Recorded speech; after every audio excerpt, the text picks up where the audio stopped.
जी देदा कुछ मुहुआ दिखाई राजा जी। ए राजा देदा ना आज हवे पहला मिलन राजा जी देदा कुछ मुहुआ दिखाई राजा जी। बाती करही में टाइम बितावेलू हो बाती करही में टाइम बितावेलू हो धन बनल मुंडे बिगाड़ेलू हो धन बनल मुंडे बिगाड़ेलू हो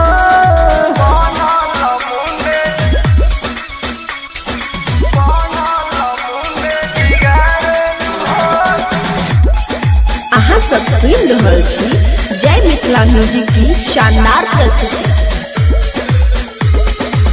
छोड़ना हटवा के टच कर दे घूटा उठाई निशाने कुछ ले समझा तारा।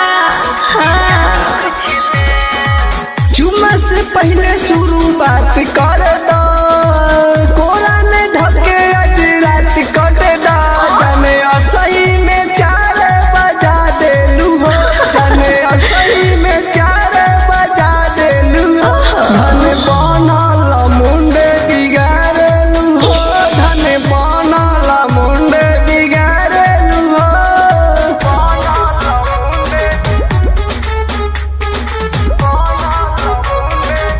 Music by Akshay Singh.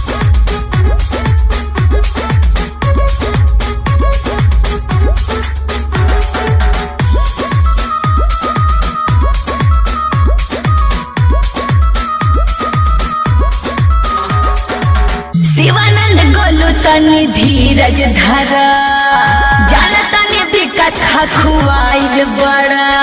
काहे खखुआइल बड़ा कहा दहिया कोड़ देव का गाड़ी में मोबिल पलटी करबा हो ज्यादा चिलई मुनाही छोड़बा हो काहे हमारा के इतना सतावेलू हो काहे हमारा के इतना सतावेलू हो धन बनल मुंडे बिगाड़ेलू हो धन बनल मुंडे बिगाड़ेलू हो ना मन बाता